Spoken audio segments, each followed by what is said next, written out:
Okay. Good morning, everyone. This is Gary Clark here with another Coffee Chats with Economic Alliance Snohomish County.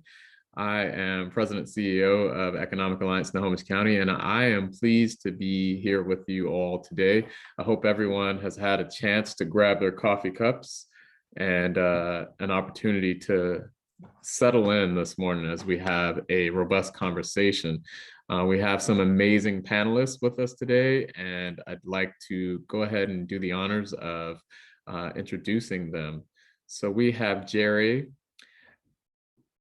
Ibalarosa Tunnel, who is actually founder and principal consultant at CO3 Consulting, co-creating cohesive communities, Aloha-based whole systems design and leadership consulting company. Jerry, thank you for joining us today. Good morning, everyone. It's an honor to be here. Thanks, Gary. And a distinct pleasure, my new friend from connections on the eastern side of America, we'll call it, Mayor Kyoto Matsumoto Wright, who is the mayor of the city of Mount Lake Terrace, and also an amazing individual. If you need a little sunshine in your life, you need to make sure that you've engaged with the mayor. Mayor, thank you for joining us today. Thank you so much for having us. All right. We also have Mr. Dom Amor. He is the CEO and head and creator of DM Amor Consulting, LLC. If you have not engaged with Dom Amor in that facet, please send him a message and he'll be willing to consult you. Dom, thank you for your leadership with the ASC in the past and your engagement here today. Magandang umaga. Thank you. We also have the amazing Van Ding Kuno, who has actually been on a few other presentations and has done an amazing job, but she also serves in the capacity with the Refugee and Immigrant Services Northwest. Van, thank you for joining us today. Well, thank you. Kính chào quý vị. Thank you. And last but not least, we may have another join us. We have the outstanding Mr. Michael Fung, Pacific Northwest Regional Administrator, Small Business Administration. And as you all can see, he is an amazing individual with a lot of talent here and almost beyond just the Washington state realm, as you can see other locations that he serves. Michael, thank you for joining us. Give you a chance to unmute there. And we also will have Lalita Upala, who may join us later on. She's the Executive Director of India Association of Western Washington. Michael. Hey, thanks, Gary. Sorry, finally had a little trouble getting off mute there, but thanks for having me. No worries at all. Okay, so we've gone through the panelist list. We're going to have some questions for them as well. But first and foremost, we want to set the tone here and explain what the AAPI means and why AAPI-HM falls in May. So the term is used to describe diverse, fast-growing population of 23 million Americans that include roughly 50 ethnic groups with roots in more than 40 countries. May is Asian American Pacific Islander Heritage Month, first created by Congress in 1992. As this AAPI-HM falls in May because of several historical milestones, including 1843 arrival of the first Japanese immigrants, Chinese laborers, enormous contributions to building the Transcontinental Railroad, which was finished in May 1869. As summarized by the Asian Pacific Institute for Gender-Based Violence, the federal government defines the term AAPI to include all people of Asian American, or Pacific Islander ancestry who trace their origins to the countries, states, jurisdictions, and/or diasporic communities of these geographic regions. As of 2000, Asian and Pacific Islander became two separate racial categories on the US Census, replacing Asian Pacific Islander.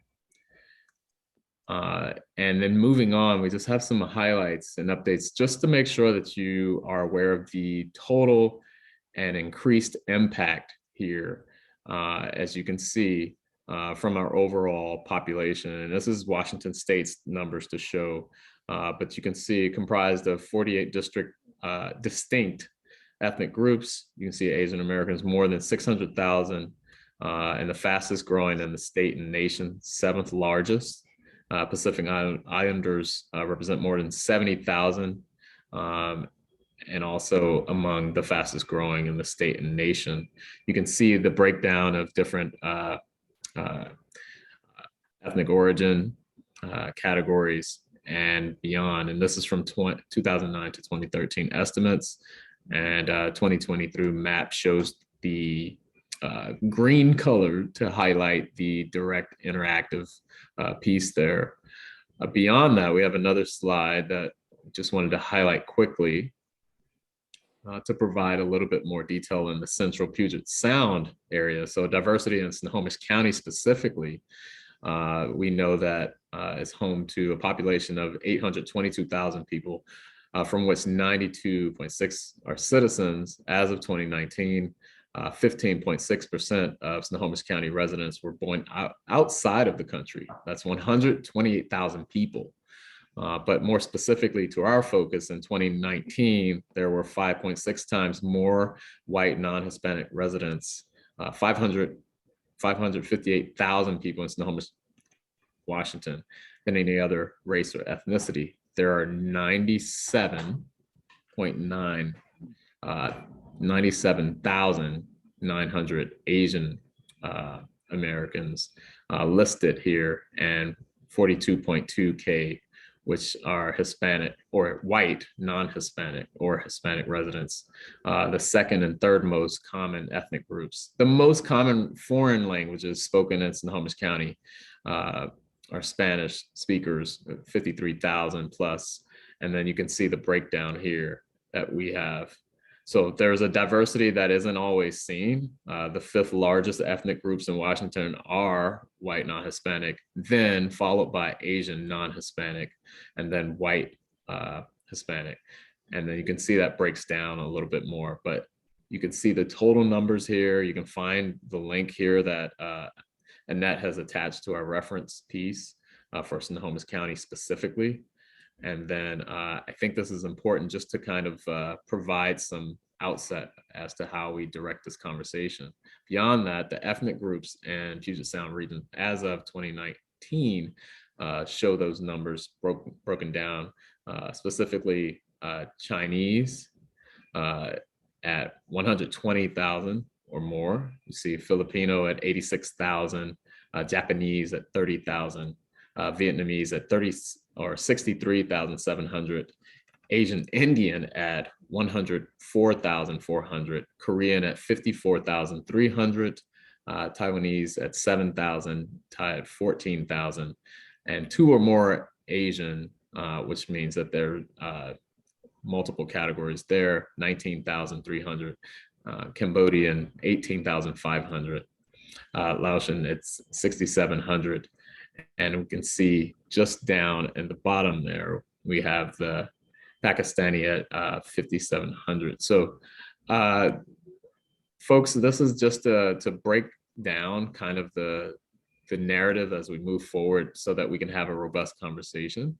I would like to ask that those of you, we can move on to the next slide here. We'll break that out.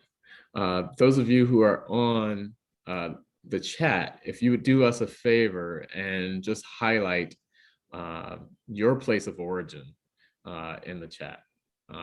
What you if you're an American citizen or however, I'd love you to just put in the chat, where is your place of origin?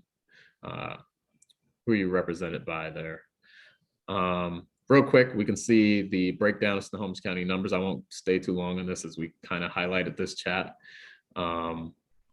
And then you can see the shared population mix there. You can see Black, white, American Indian, Alaskan, Native, Asian, Native Hawaiian, or Pacific Islander, or two more. Okay, next slide. Okay, 3 largest ethnic groups in Snohomish County. Now, we just highlighted this earlier, and you see the 97,000 Asian non-Hispanic number. You can see the increase plus or minus, and then break down the white Hispanic 47,000 figure.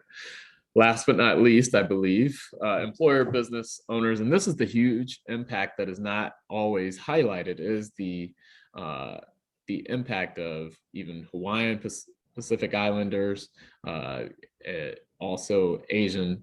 As you can see, the numbers there break out the tremendous impact as far as owners in the demographic. And that's probably, if you think of COVID, you can go to the next slide, you see the impact being a little bit more robust throughout the country. Asian-owned businesses make up 10% of all businesses in the United States.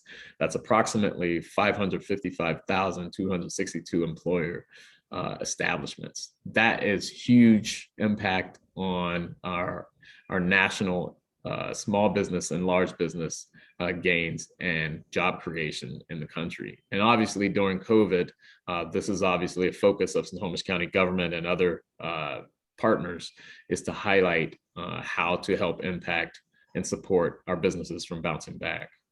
Next slide. All right. Now that I've gone through all of the level setting for us to have a robust conversation, and I appreciate all of you posting what your origin is in the chat, we now can sit back and have a deep dive conversation with our amazing panelists. So I'm going to start this off by asking a specific question to the panelists. I want to give each of you a chance to chime in if you feel that you have something to add to this specific question, but realizing we have a large group here, I understand if we want to move through these questions if you feel it's been, if the audience has been edified by them. So understanding the term AAPI versus Asian American, how can we better understand the racial grouping in all of its complexity? It's very difficult to understand on the base level. So Mayor Kiyoko, I was wondering if you could start us off with just your thoughts on this, and then folks, as you feel the need to join in, as I see Lolita Apala has joined us as well down on the bottom of my screen, welcome. But Mayor, if you would take it away with your thoughts. Thank you. Well, it's always been difficult because people really, they're confused by Asian Americans and API and Pacific Islanders and so forth, and that's a huge part of the globe if you look at it. And we're all put into one AAPI, and we're almost half the globe. And whenever I talk with my mom, who's from Japan, when I talked to her about being Asian American, and then we were put into the same category as South Asians, and she said, well, they're not Asians, they're South Asians. Because apparently they have different categories. But again, and to try to explain things to people before all of this is coming out into the open was a little difficult. And I have to admit that many times I just gave up. It's best not to go into details. But I want to hear what other people think about that. Well, Mayor, before you move on to the next person, we'll have the Mike Fong go next, and then Jerry will go to Van, Dom, and then Lolita. But give a little insight on your background to the audience before moving on. And we just want to make sure that we understand where each of you come from and what your thoughts are before we move on. So to answer that question, and then, so Mayor, if you could just give some insight on your background. Okay. Well, I was born in Japan to a Japanese mother and a Japanese American military person. And let's see. And then I came to the mainland, Seattle, in 1962, and was amazed at how there, I came here from Tokyo. I was looking for the subway. I was looking for the rail system. So from an early age, I came here and I just um, wondered what my dad did to us. However, um, it's just because of the weather, because of the people, we fell in love with this area and we stayed all this time for 60 years. And so my background is Japanese American, and we have a lot of Japanese American people in this city. But again, Japanese Americans are also divided from people who came from the who came into the mainland for decades, generations, versus Japanese Americans who came here from Hawaii, versus the Japanese Americans who came here from Japan. And they do, um, we do make that distinction. I didn't know that until college because before that I was in Bothell, Washington, only one, I think, handful of people of color in my whole school. And so I didn't know a lot of other um, Japanese Americans. So is that enough of a background? Thank you. Yeah, thank you very much. Michael Fong. Sure, thanks, Gary. So just real quickly, my background, my great grandfather came to the United States in the around 1920, 1921 or so from southern China, and kind of worked his way across the country. Actually came on steamship and then through Canada, came in on the East Coast, and then over time worked his way across the country from Pennsylvania to Oklahoma to California, and then up to the Pacific Northwest.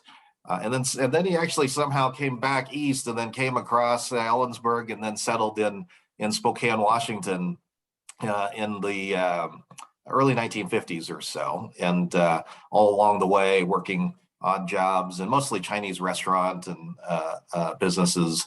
And then as he settled in Spokane, brought others from my family over from Hong Kong and China, and I was born and raised in Spokane before I came over to Seattle in 1995. So I was struck by Mayor's comment.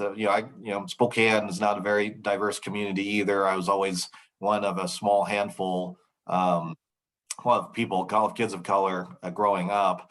And I was thinking about your question a little bit and the AAPI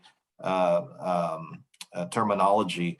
And I'm also eager to hear what others have to say about this. But to me, I think for some of those reasons, growing up in a small Chinese community in Spokane, the broadening of the AAPI group is in a lot of ways on the positive side, brings allyship to the conversation around shared immigrant experience and issues that and commonalities that help bind us together and strengthen our voice on a number of fronts, right? But obviously at the same time, and particularly as we pull the curtain back on many of the issues that we're talking about,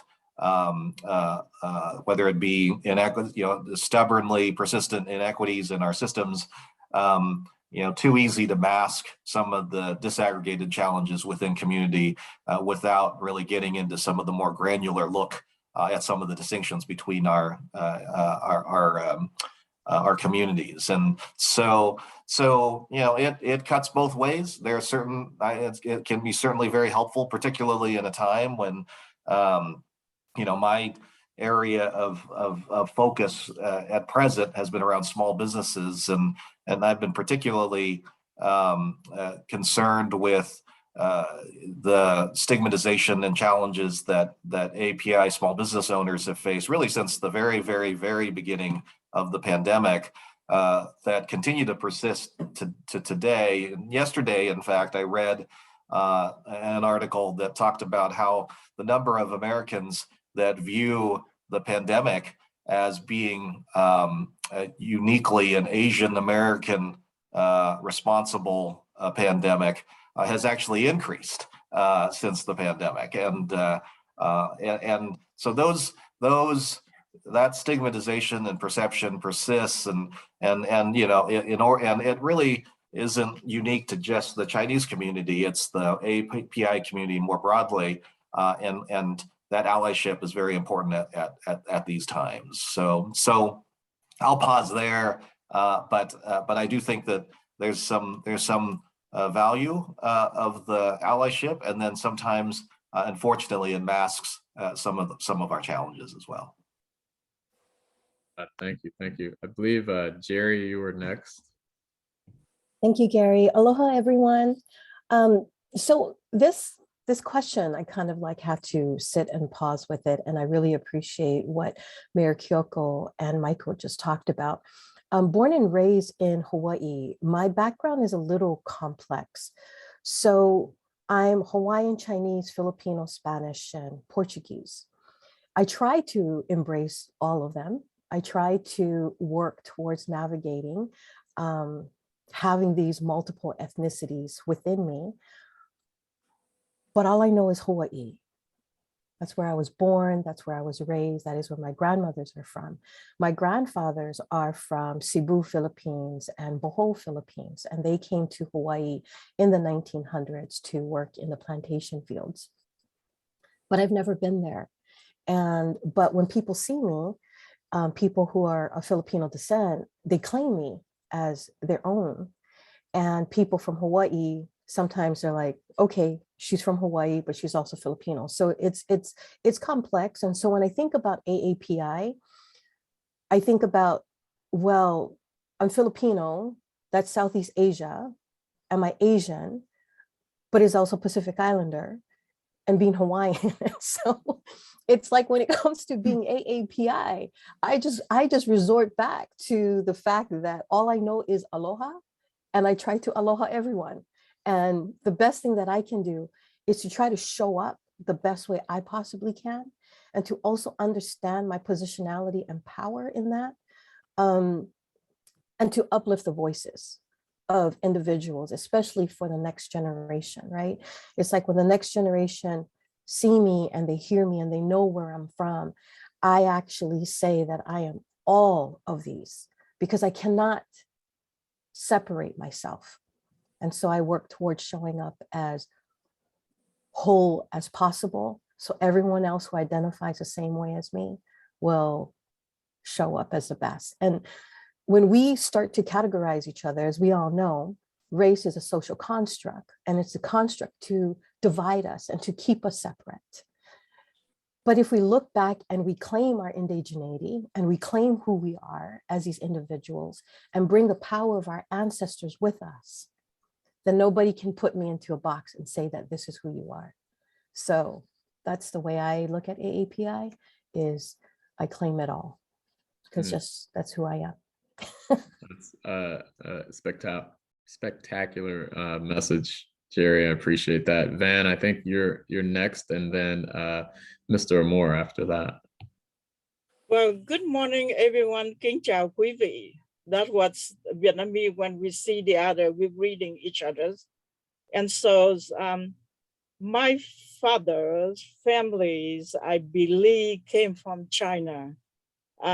He never tell us, you know, that origin of his country. But if you look at my maiden names, D-I-N-H, that is the Chinese last name.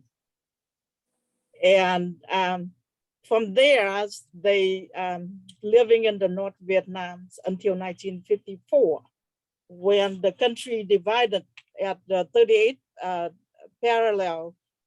His family migrated to the South Vietnam.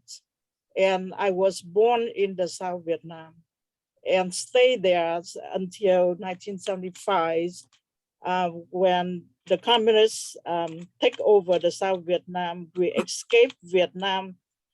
We had 20 minutes to pack our bag and 11 days in the Pacific Ocean.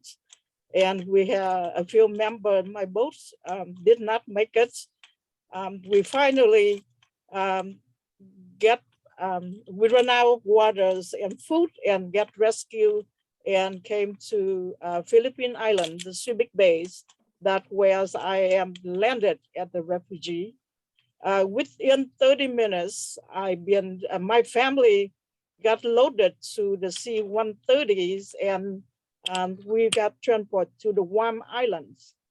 We stayed there for 10 days. Then once again, we got loaded to another cargo plane and landed in Arkansas, Fort Chaffee, Arkansas, that's the military camp for all refugees.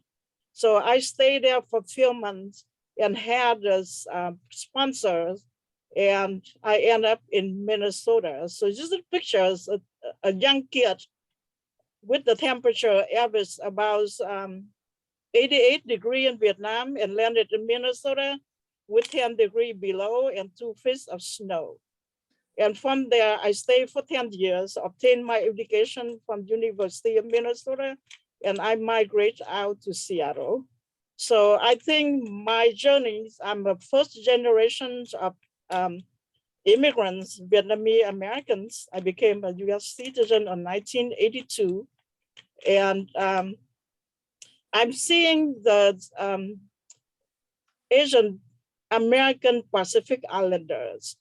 We are different, but we have a lot of things similar with each other. And I'm very, very comfortable moving around one ethnic to the other.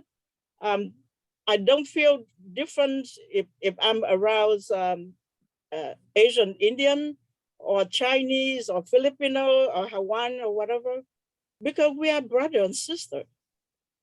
Even though we came from a different part of the world, but we really have some connection because we have things similar. Education, respect elders, family important to us, and make sure, we are up and up citizens. That's why we have the stereotype calling us as the model minority. And that the myths we're living in so many years. And so when some people seeing me, I'm outspoken, I have no fear at all. And they just wonder, what kind of Asian are you? And I said, I am a normal Asian because you don't see the other part of us. You need to take time because we are human just like you. And we are complex just like you. But don't give us the stereotype we are the model minority. And like Michael mentioned earlier, since COVID-19, we are on the forefront because a lot of hatred, discriminated happens to the Asian Pacific Islander community. And this is the first time in my life I had to carry mace. I had to go to the class to protect myself because several instances is really alarmed me and scared me. And one of my friends got hurt and ended up in the hospital. So we are Asian American. We contribute to this country just like APFU and more. So, just take time to understand us, take time to talk to us, and don't label us as the model minority. Thank you. Oh, Van, thank you very much for sharing that. And I don't want us to bounce out of that conversation. I think it's very important that piece that you described about your feelings and whether or not you feel protected here or not. So Dom, since you're next, to give a little insight on yourself and maybe if you're comfortable just adding context to what Van said as well. Yeah, thank you. Again, thanks for having me here. It really is an honor to join you on this topic. Hi, everyone. I'm Dom Amor, and my parents were both born in the Philippines, and so I'm full-blooded Filipino. I was born in Manila, but my father was a diplomat from the Philippines. He was the consul general for a long time, and right before he retired, he was a career minister for the Philippines. We started out in San Francisco. As a matter of fact, our first house was on the corner of Haight and Ashbury. And so that was our first home here in the United States. And so then after 9 years there, then we moved to Seattle for a while. And then we moved down to New Orleans. And so that was basically the career of my father that we would travel so much like that within the United States. So Mayor Kyoko, I can appreciate the military aspect of being bounced around, quite a bit. My education, again, one of the main things, I'm one of 10 children. I have 2 brothers and 7 sisters. And so one of the things as Asians is the appreciation for family and the bonding of family and those of your culture. One of the things that I thought was really important that so far all of you have really encapsulated a good portion of the AAPI issue.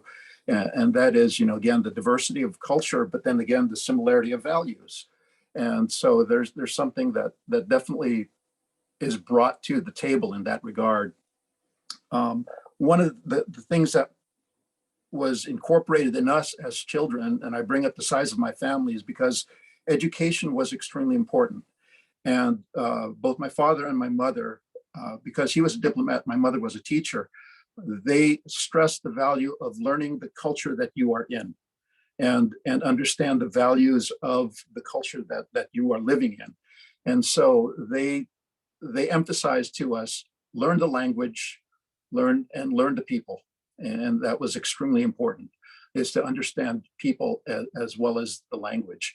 So we had to learn a lot of things in terms of, we had to be masters basically of the language. And that was something that my father instilled within us, because of the fact that this is part of communicating with others. This is part of it, assimilating into the cultures that you're in. And so as you talk about some of the grouping of the diversity of the complexity of issues, that's part of it too, is again, understanding the cultures that we both live in, as well as something that's around us. Because my father was a diplomat, and because of the fact that I lived my life primarily here in the United States, one of the advantages to that was that we still, even though we were in the United States in an American culture, we were still close to the Filipino cultures as well. I mean, I actually learned how to do some of the cultural dances that we performed during Philippine Week in June.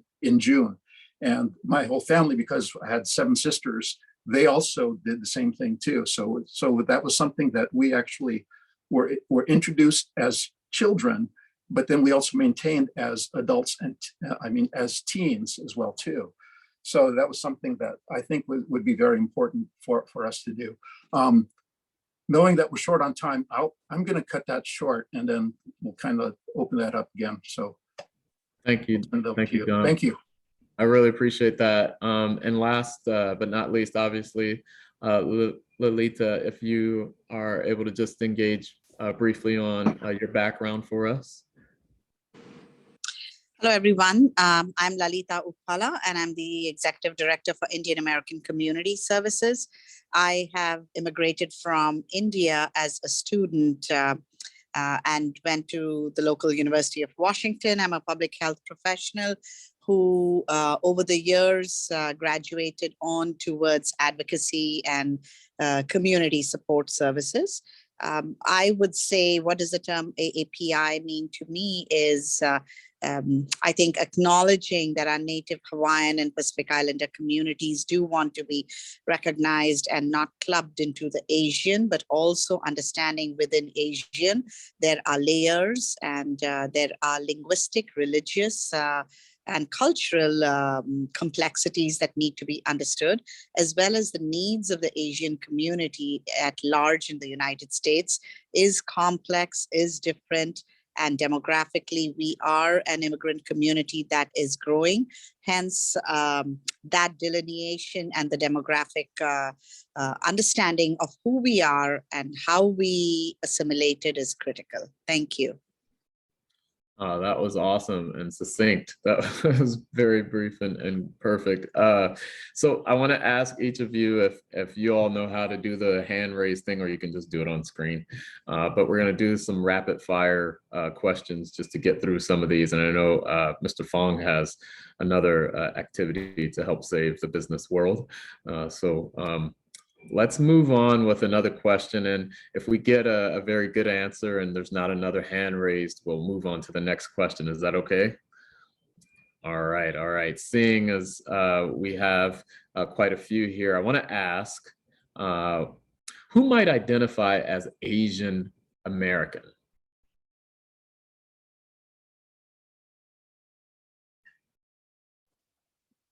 And don't be shy, anyone can answer. Go ahead, Dom. Yeah, I mean, again, it's interesting because to get to Jerry's point earlier about, you know, kind of labeling and stereotyping, certainly want to try to avoid that. But I mean, being born in Manila and yet raised here, because I came at the age of 1, you know, in that respect, I would say Asian American. But then when you talk about the actual cultural experience, the cultural upbringing, I'm Asian, you know, and so again, it's very difficult for me to actually label myself any other way other than Asian in that regard. So again, I tend to look at that as labeling, which I consider dangerous in any kind of culture. But at the same time, I also understand in order for others to accept that, you have to have some of that as well too. Okay. Any other thoughts? Go ahead, Van. Well, you know, I agree with Dom, and you know, I considering myself is Vietnamese American because you know 15% of my life in Vietnam and you know 85% of my time in the United States. I learned a lot of the culture of American, and to be successful in this country, you have to be just like a jello. You move back and forth, and that's what the term I'm using. And you know, when I go to the Vietnamese community, they think I'm too American. So when I go to the mainstream culture, people label me as, oh, you Asians and things like that. So who am I? And so to define, you know, if I am an Asian, it's that difficult. It's very, very difficult because 85% of my life, I came here as a young kid and grew up here. And, you know, I prefer spaghetti over rice. So just want to tell you that it's very hard for me to define if I am an Asian. Okay. Well, let's go ahead, Mike. Yep. Gary, so just very briefly, just one, you know, this is a complicated question, and but the one thing I'll just mention here is that I think it's really important at this particular moment to sort of recognize the terminology in terms of Asian American, because I do think, particularly for the AA and HPI community, there is a perpetual foreigner mindset that exists in this country, and for our broader community, I do think it's just important to just recognize that it's important to acknowledge the Asian American context in our conversations. So I just want to just put that out there. Perfect. Just as a marker, if you will. So I appreciate that. And I see, Jerry, you had your hand raised. Yeah, just wanted to just kind of build off of what Michael was saying about that perpetual foreigner, is that there's 4.561 billion people in Asia. And so trying to identify as Asian American, like Dom was saying, is very, very complex. And just like what Van was saying, right, is that we're here in America. One of the things I feel it's really important is that we can show up as our full selves without fully assimilating into the American culture.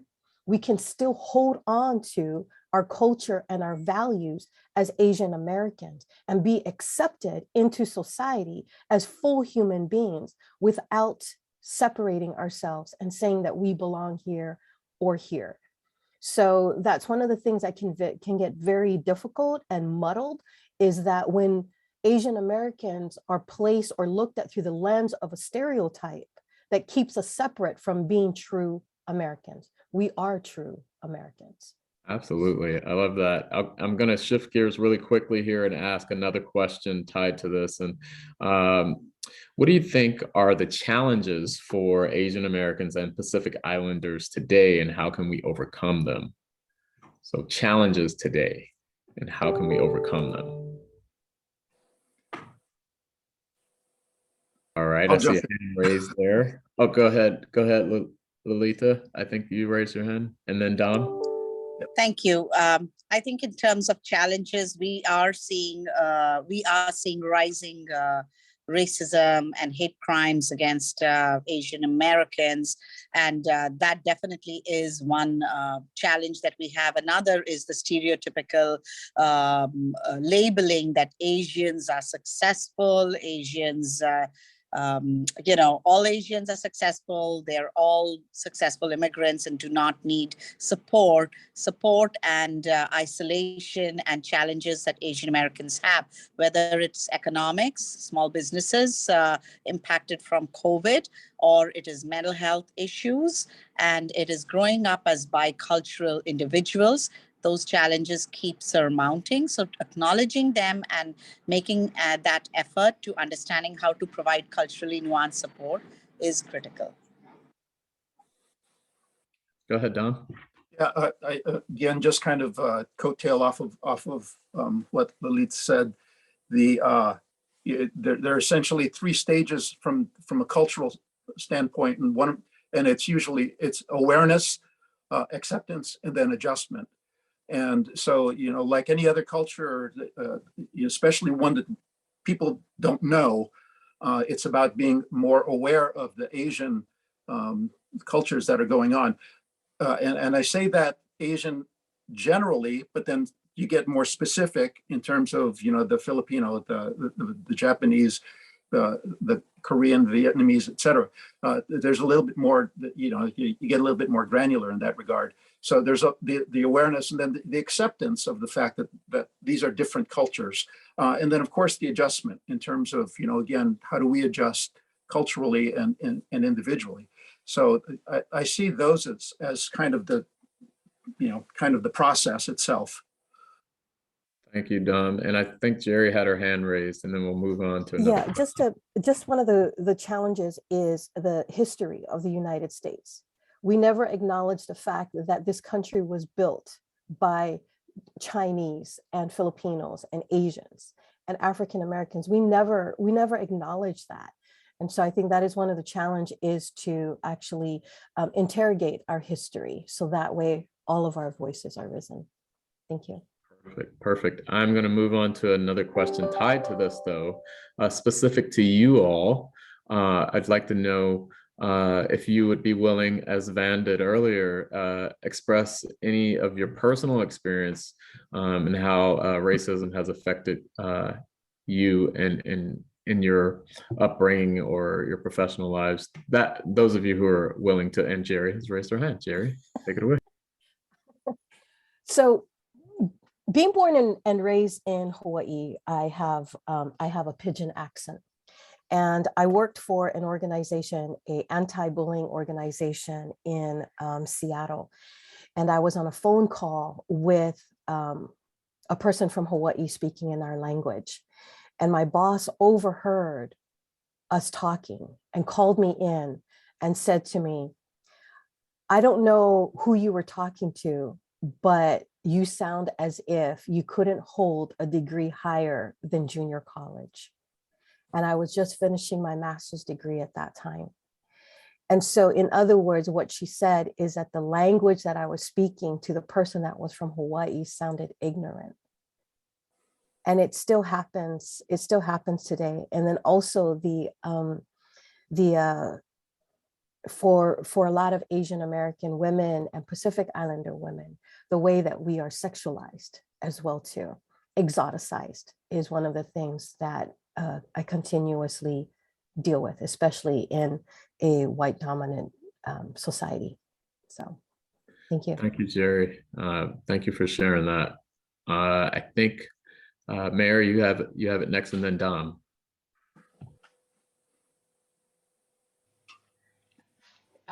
Yes, I just thought of something that happened quite a few years ago before people are more sensitive to what Asian Americans are. But I'm a real estate broker, and many years ago, I kept getting referrals from other agents who thought, I can't speak to this person. They speak a different language and they're from Asia. Therefore, let's give them to Kyoko. And I thought, I I work with all of them. I understood what they were all saying because I made an effort to understand their culture, their language, and everything. But I thought about it at that time. I'm going, this is a racist thing, but I'm not going to say anything right now because they're giving me business. So, anyways, I just thought of that, and I thought, wow, I don't know if we can do that today. That's a huge point, and something we definitely should dive into deeper. Dom, and then Van. Yeah, thanks. This part of the conversation just kind of brings back some of the memories as we moved from Seattle, which inherently is very diverse. And I'm still a kid, mind you, at the age of 12 years old. We moved down to New Orleans. And one of the first things that hit me was the cultural difference. New Orleans in itself is a subculture of America, right? And so being Asian in a community that already is fraught with racial tension between black and white, I was neither black nor white. And so the experience there was actually very, very difficult, is kind of an understatement, because of the fact that, again, you're facing this challenge of being stereotyped.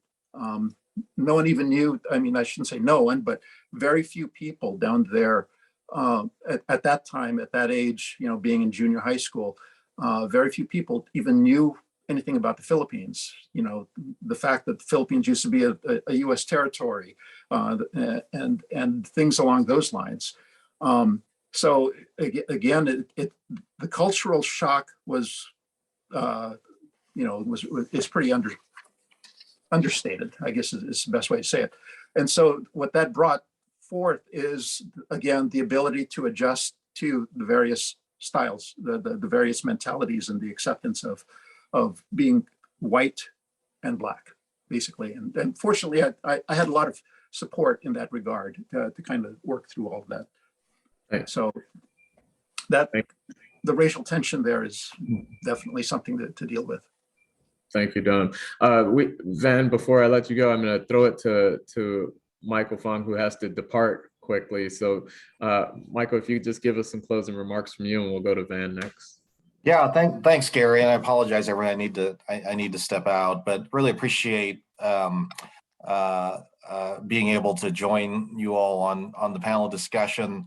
I'll just mention real quickly, in our region, we have over 85,000 small businesses that are AAA and HPI in our 4 states, 60,000 of those in Washington state. So I just be given my role as small business administrator, I just want to put a quick plug in terms of, just support our AAPI and HPI small businesses.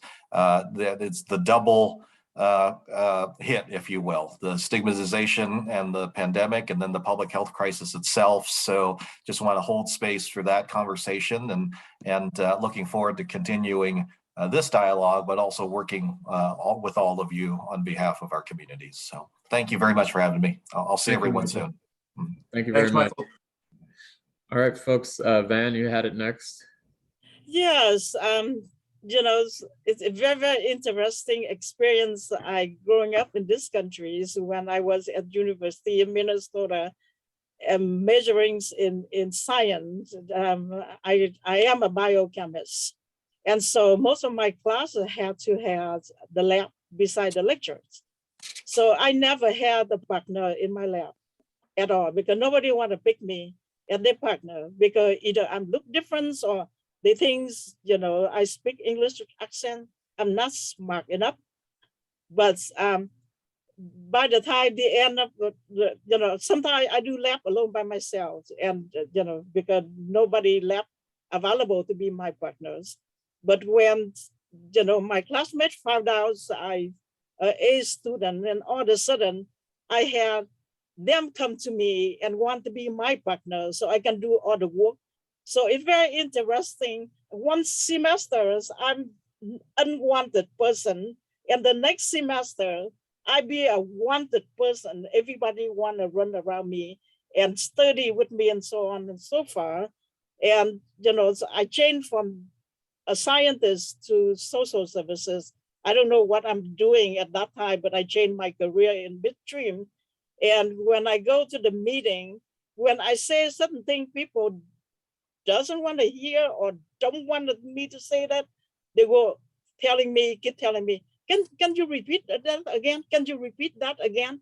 And try to intimidate me so I will not speak at the meeting. So that experience, I see that over and over. And even now, I've been in the field for quite some time already. Sometimes I still feel that, resistance about, because I am different, maybe, I don't know. Or maybe I did not fit the stereotype of Asian woman is quiet, submissive, and be a model minority. So, that's very, very interesting to have my feet on both worlds. And sometimes I enjoy that kind of experience and feeling into get angry. Thank you, Van. I think Lalita, you had comment, and then I'm going to ask each of you to think of closing remarks, but also I'm going to ask that you all provide us with your most beautiful location that you've ever been in the Asian American and Pacific Island realm. So I want folks to just have that noted in the chat as well. So Lalita, you want to give your comments, and then we'll start with Jerry with closing remarks. Sure. And I'll club my closing remarks so you don't have to come back to me then, Gary.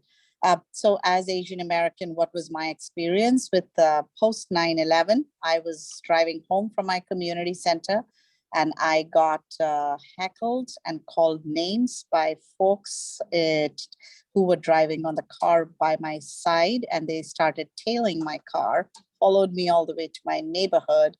And I remember not knowing what to do as next steps.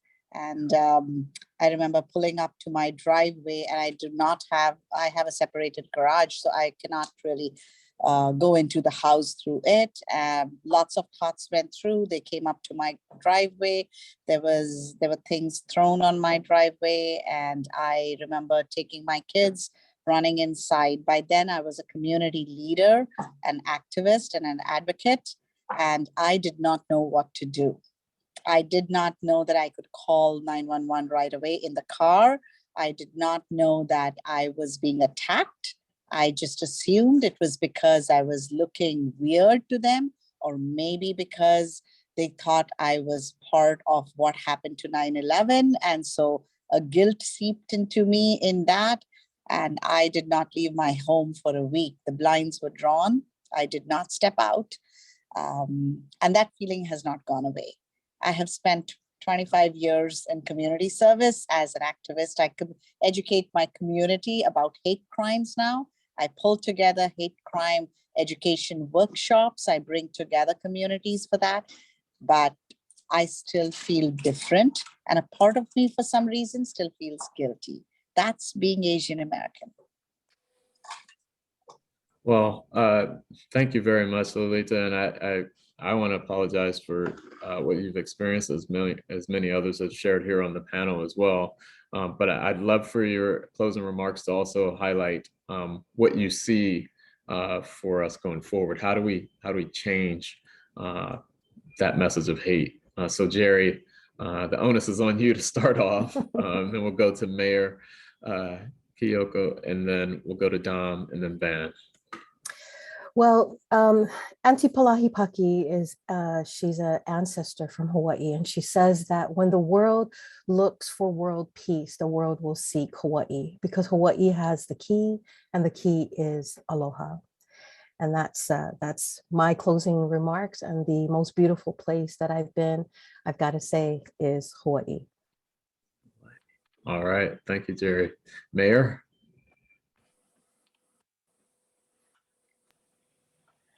Thank you.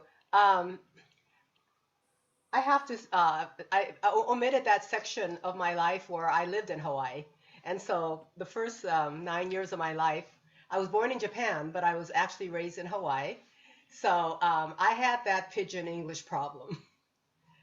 In college, when I went to the I can still hear it, Mayor. oh boy. Yeah, some people ask me, are you from Hawaii? And I thought I'd gotten rid of it for so many years. But anyways, um, I think that what can we do from now going forward is education. And I know that if we say education, education all the time, um, I think maybe people are wanting to become educated now. I think they were fighting it for the longest time, but hopefully they're starting to become more aware of many things. And the most beautiful place that I have been to still is in my birth city of Kyoto, Japan, Kinkakuji, the Golden Pavilion. It's still the most beautiful thing that I've ever seen. Thank you. Thank you, Mayor. Thank you for your thoughts and helping us put this together as well. Jerry, Mayor, and those of you who are on the panel, if you put in your chat just the location that you mentioned, Jerry, I know you were more Hawaii totally, but if there was a specific place, Dom, take it away when you're ready. Oh, yeah, thank you. And again, I'll keep this very brief. Thanks for having me here. The most beautiful place I've been to, at least of the things we've talked about, is definitely Hawaii. And not having been back to the Philippines, it's hard to compare. But really, I agree with what the mayor was saying, that again, this is about education, about awareness and acceptance as well too. So with that, I'll go ahead and turn over the clock. Thank you very much, Dom. I appreciate your leadership and engagement here today. And I believe, Van, you are our last of the group to give final remarks and tell us where's the most beautiful place that you've been. Was the place I was born, and after my parents migrated from the North Vietnam to the South, and they had a quick stop at the Central, that's the narrow part of the countries when you see on the map, and that's where I was born. And the sand beach is white, the water is warm, and all the coconut tree hanging from the shore. And right now, if you go to that town, Nha Trang, which I put on the chest, and you stay in the 5-star hotel, you pay between $50 to $60 per day, and breakfast included. And this is a huge breakfast. So I'm happy to be the tour guide if any of you want to join me to make the trips. And even though we have a lot of hatred going on, dividing in our country, but I just want to let you know, United States still a best place to get education, raise your children, running your business, and live a peaceful and safe life. So, all of you on the coffee chest today, we have the responsibility to carry the message. Hate have the no place in our community. We need to take time to understand each other, care for each other. If we can do that, our communities will be a best place to live. Thank you very much. Wow, that was powerful. Thank you all for being here today. This is amazing. I think this is just a first step for us. I think at Economic Alliance Snohomish County, we would love to do a follow-up event, as the mayor mentioned. Maybe it's time for us to just get in person as those people are comfortable, and let's hear some more engagement stories, and definitely tie this to our small business community in Snohomish County. So with that said, folks, I think we're gonna just highlight a few extra things that we have, and then our final piece. If you have your coffee cups, just be ready for that. But Snohomish County update is May 18th at 12 p.m. and this is virtual. So again, if you haven't checked in or for the invite, please reach out to us. And then on June 7th, our Coffee Chats update coming up is Early Learning, Rethinking Workforce Investment. And that's at 8:30 a.m. Again, if you have a coffee chat idea, please reach out to us, and we're more than willing to engage on that. So we'll go to the gallery really quickly, if we can. And those of you willing to go on screen, you know what time it is.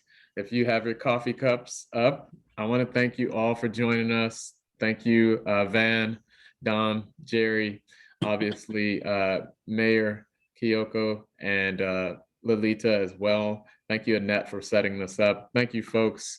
Coffee Chats, Economic Alliance, Snohomish County. Please have an amazing Tuesday and show some love to folks who you don't know. Thank you.